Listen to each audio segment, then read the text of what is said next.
kita lagi sedang di mana. Ini tempatnya enak nih, Su. Di mana ini? Tempatnya ini banget nih, asri banget nih, Su. Ini di mana ini, Su? Ini adalah salah satu desa yang mana kebetulan pemilik wihara ini adalah seorang Su juga seperti saya. Oh, ini nama daerahnya apa nih, Su? Ini Dusun Gembleb, Kecamatan Kaloran, Kabupaten Temanggung. Jadi sama Suhu punya masih satu wilayah sebetulnya. Masih satu wilayah. Satu kecamatan. Oh. Jadi di Kecamatan Kaloran ini merupakan salah satu basis agama Buddha yang terbanyak di Kabupaten Temanggung. Ini wiharanya beraliran Mahayana, Su ya, pasti ya. Ini adalah aliran Mahayana. Mahayana. Ya kan namanya yang punya juga seorang suhu. Oh iya. Ya. Ini desa apa tadi, Su? Dusun Gembleb. Dusun Gembleb. Dusun Gembleb. Nah, di sini tadi juga ada tuh sebelum kita masuk sini nggak terlalu jauh tuh ada wihara juga tuh, Su. Nah, ini salah satu keunggulan di Kaloran ini banyak sekali, hampir setiap kampung Ya. itu ada wihara. Setiap kampung Setiap ada kampung wihara. ada wihara. Luar Cuman biasa. ini ada keunikan. Apa? Di sini malah ada dua dalam satu wilayah, dalam satu kampung. Ada yang Theravada, ada yang Mahayana. Oh, jadi yang kita tadi lewat itu Yang tadi lewat itu Theravada. Theravada. Dan ini Mahayana. Mahayana. Itu umatnya banyak, Su, di sini umat Buddha. Nah, justru kalau untuk di dusun ini sendiri tidak terlalu banyak. Oh, oke. Dibandingkan dengan yang di desa dibandingkan dengan yang di dusun Sembong, sini lebih sedikit. Tetapi kita mempunyai satu kekompakan nih. Jadi di sini tuh ada suatu kelompok, namanya kelompok Ananda, semacam komunitas yang terdiri dari 11 wihara, 11 kampung. Itu bermacam-macam aliran tuh, Su. Jadi bermacam-macam aliran Macam-macam kita aliran. gabung, baik dari Oh, Theravada ataupun Mahayana kita gabung, membuat suatu kegiatan dan setiap 35 hari sekali mengadakan acara Anjang Sana bergilir. Kebaktian giliran. Bergilir. Rame-rame bergilir. Sowan ke di satu wihara ke wihara yang lain. Betul. Jadi misalkan bulan ini di sini, bulan depan di wihara ini, dan bulan yang selanjutnya di wihara yang satu Dan lagi. tradisinya ya kalau yang pas di wihara Mahayana mereka ikut Mahayana. Tradisi Mahayana. Iya, yang Kalau di Theravada. Theravada juga. Theravada. Wah, Jadi unik. sekalian juga membahas masalah tentang isu-isu yang sedang berkembang atau mungkin membahas tentang kegiatan-kegiatan yang akan dilakukan atau juga mungkin ada beberapa evaluasi kegiatan yang sedang berlangsung seperti itu. Su, nama wiharanya apa? Ini nama wiharanya adalah Wihara Veluwana. Veluwana, wihara hutan Hutan bambu. Betul. Karena dulunya mungkin banyak bambu sini, Su. Betul sekali, di daerah ini dulu sebetulnya banyak Pohon bambu. sekali pohon bambu dan kebetulan lokasi ini sangat indah sekali seperti Indah. kita lihat di Iya. sebelah Ini ada kanan kita sungai. ini ada sungai, Yang sebelah sininya sawah, ada Su. sawah, Jadi atasnya samping. ada kebun. Oh, Wah, masih luar ada biasa lahan ya. kebun. Nah, ini perbedaannya. Kalau yang di atas ini adalah kebun, Kebun, yang di bawah ada sawah. sawah. Kalau di kebun tidak ada pengairan, yang di bawah ada pengairan. Tapi ini bukan punya wihara. Bukan wihara. Tapi view-nya tetap menghadap ke hutan-hutan gini ya, Su ya. Bukan, betul. Ini ada salah satu wihara yang berada di tengah hutan nih sebetulnya. Iya, Karena terpisah dengan perkampungan penduduk. Oh, ini kalau kita sudah masuk sini berarti udah terakhir dong, Su ya. Ini memang maksud saya di sini adalah wihara ini benar-benar ada di tengah hutan. Oke. Ya, jadi di sekelilingnya tidak ada pemukiman penduduk.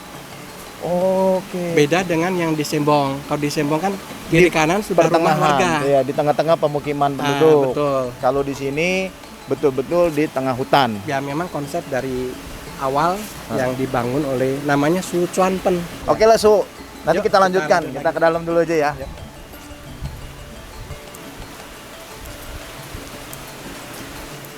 Pemirsa, saya sekarang di Wihara Veluwana. Wihara yang dulunya adalah hutan pohon bambu di Dusun Gembleb, Nah, saya lagi-lagi bersama dengan Yang Mulia Biksu Samantakusala yang biasa dipanggil dengan Suhu Pusan. Nah, kali ini saya ingin bertanya tentang hal berkaitan dengan suhunya. Kalau tadi kita sudah bicara tentang pemandangan di sekitar Temanggung, wihara-wihara yang kita singgahi di wilayah Temanggung, tapi sekarang saya mau bahas suhunya pribadi.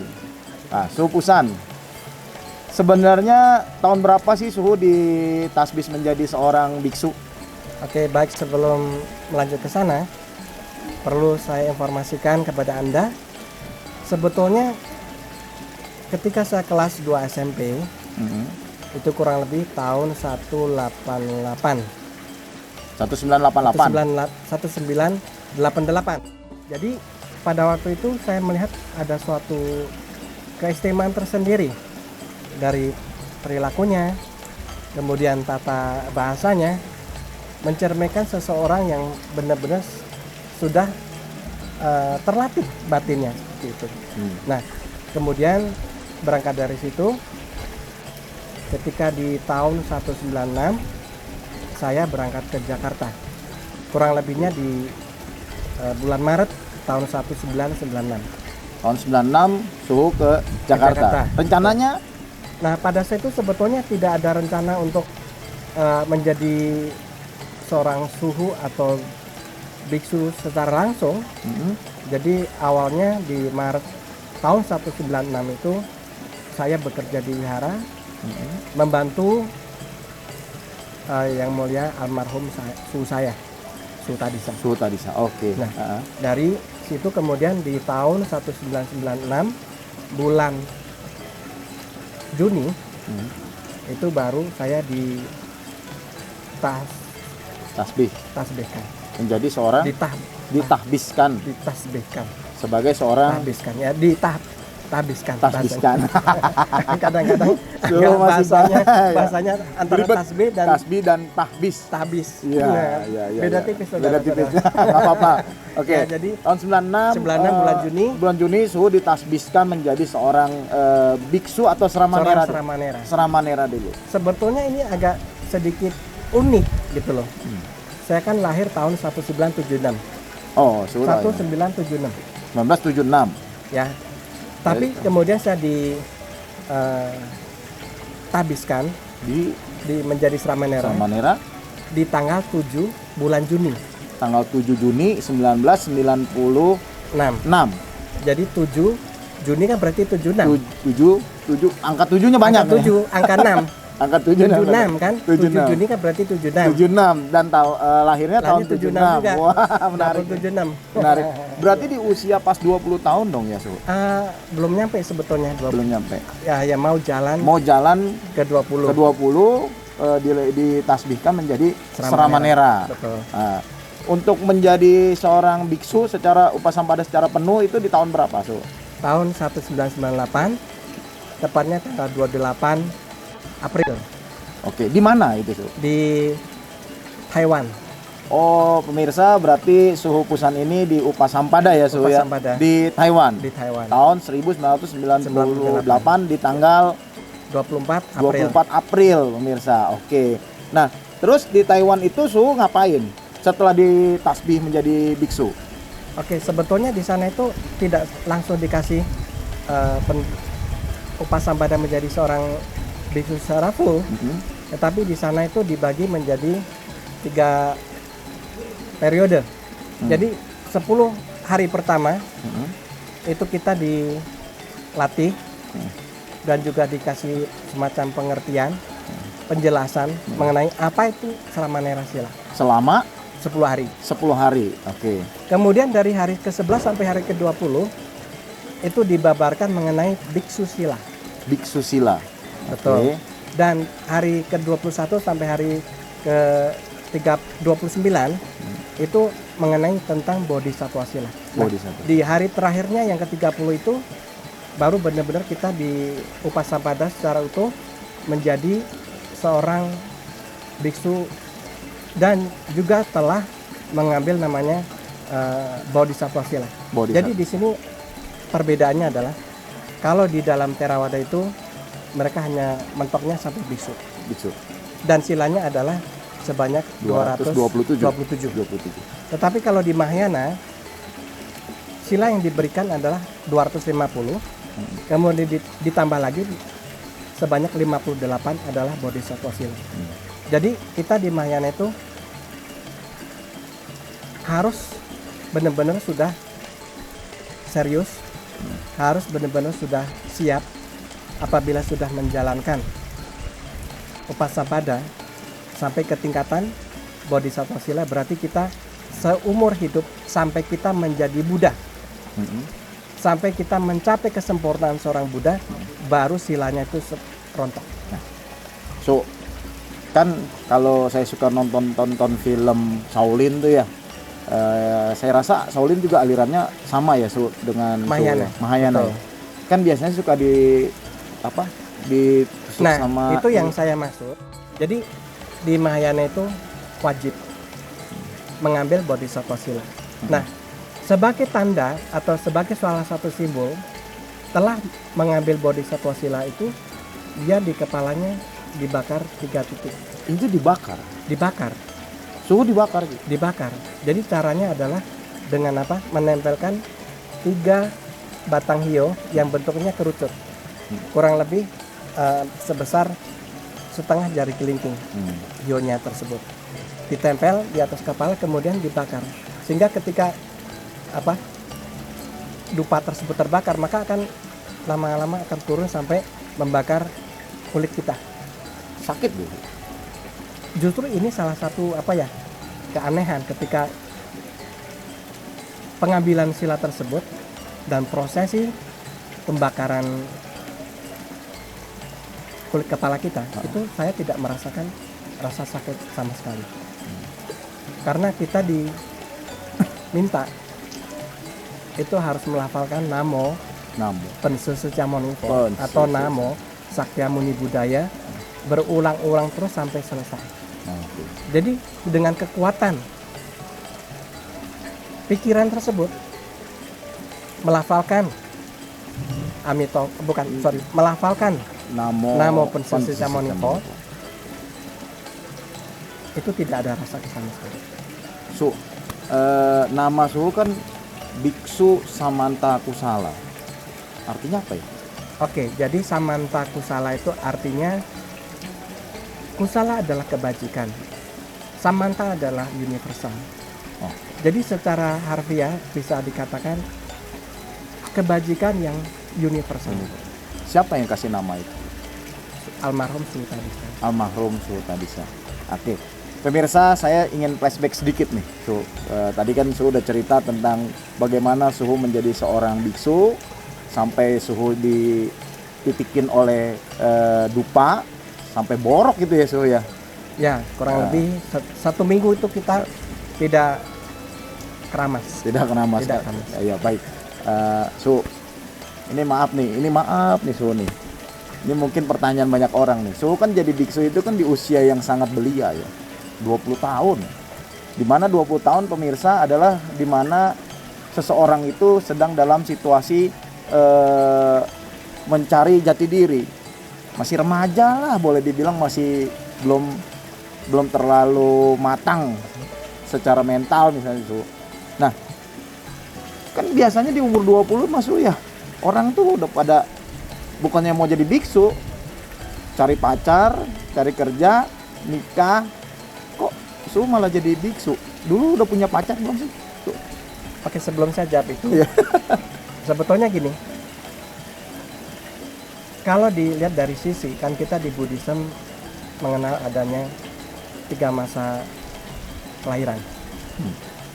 Kelahiran yang di kehidupan lalu, kehidupan sekarang, dan di kehidupan yang akan datang.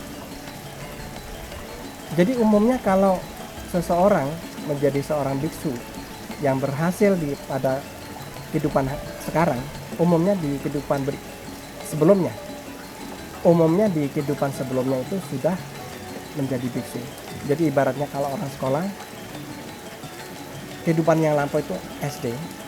Jadi sekarang tinggal melanjutkan kehidupan SMP, SMA dan seterusnya. Jadi kalau bicara tentang pacar ketika masa remaja, sebetulnya saya tidak ada ketertarikan terhadap lawan jenis atau dan sebagainya. Melihat semuanya itu seperti biasa gitu. Biasa. Tapi ada tapinya. Namanya manusia biasa, apalagi zaman SMA, zaman remaja itu pasti ada cinta monyet ya. Nah, ngalamin juga tuh. cinta monyet sebetulnya tidak, justru banyak teman-teman sekolah saya, ada juga teman-teman dari luar sekolah, maksudnya beda sekolah, yang naksir banyak. Oh iya. Tetapi Pemirsa, so ini dulu waktu masih tapi ABG itu bukan playboy tampan. ya. Iya. Terus. Ya, jadi pernah ada suatu kali karena mungkin malu atau dan sebagainya, dia memberikan suatu surat cinta tetapi lewat teman saya. Jadi ceweknya yang bikin surat cinta dulu. Betul. Oh, Su nggak pernah bikin surat cinta. Saya nggak pernah balas. Oh, nggak pernah balas. Nggak pernah Tapi balas. ada yang pernah disuka nggak dulu waktu zaman sebelum jadi biksu itu? Ya, tetapi bukan cinta ya. Namanya seperti tertarik biasa gitulah. Ada lah ya Iya, pokoknya. ada tetapi Tidak terlalu menggebu-gebu kayak menggebu-gebu harus anak-anak. gimana. Kalau apalagi anak-anak zaman sekarang gitu kan. Mungkin bisa jalan bareng ke mall. Boro-boro jalan ke mall. Dulu nggak ada mall. Sekarang Jalan- juga di Temanggung nggak ada mall tuh. Jadi jalan bareng aja malu. Oh iya, masih terlalu kuno. Terus Su ya, waktu Su memutuskan menjadi seorang biksu, bagaimana dengan papa dan mama? Mereka sangat terkejut dan sangat kaget. Kok kaget Su? Karena sebelumnya saya tidak pernah mengutarakannya. Maksudnya gimana nih? Tidak mengutarakannya gimana nih? Tunggu. Jadi gimana? Ini pemirsa, ini kayaknya ada sesuatu rahasia di balik mengapa Su Pusan menjadi biksu di awal-awal mau jadi biksu ini. Seperti yang saya katakan tadi, bahwa saya itu sebetulnya sudah punya cita-cita untuk menjadi seorang biksu itu ketika masih kelas 2 SMP. Yang pada saat melihat seorang bantu itu. Betul sekali. Tetapi keinginan itu hanya saya sendiri yang tahu. Oh, dipendam dalam diri. Dipendam dalam diri. Tidak pernah diungkapkan Tidak ada yang tahu. kepada siapapun. Kepada siapapun. Teman? Kepada teman, kepada Saudara, apalagi orang tua. Oke. Karena pada saat itu saya punya suatu pertimbangan. Saya kan sebagai anak pertama. Jadi menjadi suatu kewajaran ketika orang tua pasti menginginkan apalagi anak pertama itu sebagai penerus di dalam keluarga tersebut. Berarti Su anak pertama? Anak pertama Dari dari 2 bersaudara. adik laki-laki perempuan? Laki-laki semua. Laki-laki semua. Oke, lanjut Su. Nah, karena dengan pertimbangan itu, kemudian keinginan saya tetap saya sendiri yang tahu. Dan ketika saya bekerja membantu wihara di Jakarta itu, nah guru saya, almarhum Sultan Isa, setiap hari memberikan pencerahan-pencerahan, setiap hari memberikan suatu wejangan-wejangan yang berkaitan dengan Buddhism. Nah, dari situ menambah kekuatan saya, menambah semangat saya untuk terus mewujudkan cita-cita itu. Oke. Ya, tadi kan Su mengatakan akhirnya Su melanjutkan cita-cita itu menjadi seorang biksu sesuai dengan cita-cita Su yang terpendam sejak SMP. Betul. Orang tua tidak tahu. Tidak tahu. Justru tahu-tahu itu ketika sudah 1 tahun persis. Ketika saya sudah menjadi Sramaneres selama 1 tahun persis, kemudian saya kembali pulang ke rumah. Ke rumah. Betul. Menggunakan jubah Sudah menggunakan jubah seperti itu. seperti ini. Orang Lalu? tua kaget. Apalagi mama. Shock Syok. sampai nangis. Nangis. Sampai tetangga-tetangga pun heboh. Heboh. Penampilan berbeda. Penampilan berbeda. Kok bisa gitu loh mereka bilang itu. Karena Mereka- memang tidak ada mereka yang tahu ya. Tidak ada yang tahu. Jadi bahkan saudara-saudara dari keluarga bapak atau keluarga mama yang muslim malah menentang. Dianggap saya sebagai anak yang tidak berbakti. Oh, jadi ada pandangan-pandangan keliru ya Pandangan terhadap suhu yang menjadi seorang Sramana gitu ya. Oh, terus sampai di titik mana mama yang shock itu bisa menerima Su? Nah, pada saat itu selama 1 minggu itu sedih sekali ya. Tetapi saya pelan-pelan mengungkapkan fakta di Buddhisme itu apa-apa dan bagaimana, ajaran bagaimana, bahwa apabila satu orang anak bisa menjadi seorang biksu yang baik, maka satu keluarga akan tertolong. Berkah. Jadi berkah. Jadi seperti yang Anda lihat sekarang, bahwa mereka sangat bangga. Bukan hanya keluarga, tetapi di daerah kampung ini menjadi seorang bante, seorang biksu atau seorang suhu itu sekarang menjadi suatu kebanggaan bagi keluarganya tentunya, karena mereka bisa memberikan suatu kontribusi dan apa ya inilah gitu loh. Papa sangat mendukung. Nah, setelah kemudian 6 bulan, Mama yang tadinya hanya sedih berbalik mendukung Dan ada rasa bangga bahwa anaknya menjadi seorang biksu. Bangga banget, apalagi di terakhir 1 tahun terakhir sebelum Mama meninggal itu Mama sudah sangat Mama memang sudah meninggal di tahun 2015. 2015. Oke. Sampai akhirnya Mama menerima kondisi Suhu menjadi seorang biksu, dan sampai di akhir hayatnya merasa bangga dengan Suhu yang menjadi biksu. Begitupun Papa. Dengan Papa masih ada sampai sekarang ya, Suhu ya? Masih ada. Ya? Tinggal hanya Papa dan saudara-saudara yang muslim, bahkan hampir di semua warga lah di daerah ini, di Kalor ini sudah tahu kalau di sini ada banyak yang jadi Suhu, banyak jadi bante, dan ini merubah paradigma cara berpikir masyarakat di daerah sini, bahwa seorang biksu atau bante itu seseorang yang sangat mulia, perilakunya, tindak tanduknya, pikiran, ucapan, dan juga perbuatannya. Sampai saat ini berarti Suhu sudah hampir 24 tahun ya, berarti ya Suhu ya, hampir 25 tahun ya Suhu menjadi. Kalau dihitung dari Sramanera 25 tahun. 25 tahun dari Sramanera sampai sekarang, dan tidak pernah lepas jubah, terus long term sampai saat ini. Betul, dan boleh nggak kalau saya bilang bahwa Suhu merupakan salah satu pionir anak muda yang menjadi biksu di wilayah Temanggung? Kalau dari Mahayana betul. Sebelumnya. Tetapi kalau dari sisi kacamata Theravada, banyak yang lebih senior, yang sudah memakai jubah dan menjadi biku, menjadi bante. Dan akhirnya sekarang di wilayah Temanggung sendiri, di beberapa desa yang kebetulan banyak yang Buddhis dan banyak wihara ya Suhu di sini, sudah mulai banyak yang jadi biksu ya. Ya, justru karena memang salah satu peran dari kita nih, Suhu juga. Jadi sekarang tidak hanya di Theravada, tetapi Mahayana juga sudah mulai berkembang. Contohnya seperti yang pemirsa saksikan, kita sedang berada di salah satu wihara Mahayana. Wihara Velwana ini pemirsa adalah dipimpin oleh seorang biksu yang bernama Suhu Chuanpen. Beliau salah satu yang ikut meneruskan jejak Suhu Pusan menjadi seorang biksu dan bisa membangun wihara di kampungnya sendiri ya. Betul. Di tempat kelahirannya sendiri. Betul. Wihara yang begini indah di tengah hutan dan sangat bagus sekali untuk kita memperdalam Buddha Dharma. Itu yang dilakukan oleh Suhu Chuanpen ya. Suhu lebih banyak berkarya di luar ya Suhu. Ya, betul. Selama ini memang perlu juga pemirsa ketahui, selama pengabdian saya, kalau dihitung dari Sramanera 25 tahun, tetapi kalau dihitung dari sisi biksunya itu 23 tahun ya. Jadi selama ini saya bertugas di Singapura selama 3 tahun. Oh, jadi Suhu pernah bertugas pengabdian dan pelayanan agama Buddha di Singapura selama 3 tahun. Di tahun berapa itu, Suhu? Dari tahun 199 sampai 9 ya, sampai 2003. Hampir 4 tahun justru malah Suhu ya. Ya betul, hampir.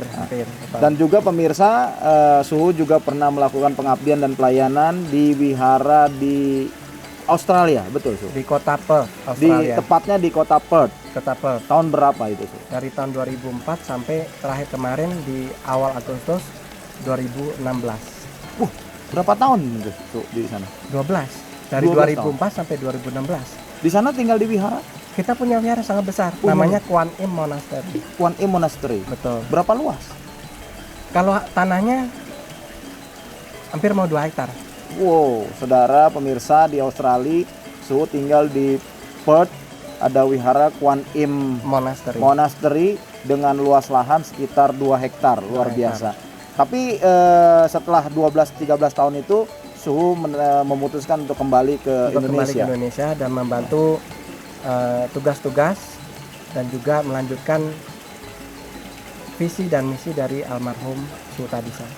Dan apa yang Suhu lakukan selama menjadi biksu ini yang paling berkesan misalnya Suhu? Ya, kalau selama di bawah bimbingan yang mulia almarhum Sutadisa, ya paling banyak sekali. Contohnya Anda kan di tahun 2005. Nah, pemirsa mungkin juga perlu diketahui bahwa namanya Ko Acong atau Pak Hendra itu adalah salah satu mantan murid. Ya, betul Ketika pemirsa. Ketika di tahun 2005 itu ada program Pak Baja Samanera dan kebetulan saya adalah sebagai salah satu guru pembimbing. Pembimbing ya. Setelah sekian lama 15 tahun tidak ketemu, akhirnya kita baru ketemu kembali kembali. sehingga bisa berkolaborasi untuk kegiatan-kegiatan sosial maupun pelayanan keagamaan. Ya pemirsa, sekedar informasi setelah saya menghilang dan tidak bertemu kembali dengan guru saya Suhu Pusan, akhirnya kami dipertemukan kembali dengan satu program kebajikan di mana saya bersama dengan Suhu Pusan membantu pembangunan wihara di rumah tahanan Jambe Tiga Raksa Tangerang. Dan peranan Suhu Pusan cukup besar sekali mensupport saya baik secara pribadi dan juga secara finansial. Suhu juga bantu-bantu cari donasi dan Suhu juga melakukan pelayanan rohani di sana. Begitu ya Suhu ya? Ya, betul. Suhu dengan baik hati mau mengantarkan saya dan saya diperkenankan untuk mengulik lebih dalam sosok dan kiprah Suhu selain di luar Temanggung tetapi juga di dalam kampungnya sendiri. Saya rasa pemirsa itu saja perbincangan kami. Suhu mohon izin, terima kasih banyak atas wejangan Suhu, atas perkenannya Suhu ngajak saya keliling-keliling. Jadi saya jadi tahu yang namanya di Indonesia itu ada perkampungan yang mayoritas Buddhis dan setiap kampung ada wiharanya pemirsa. Terima kasih Suhu, terima kasih pemirsa. Sampai di sini dulu. Amitofo. Amitofo.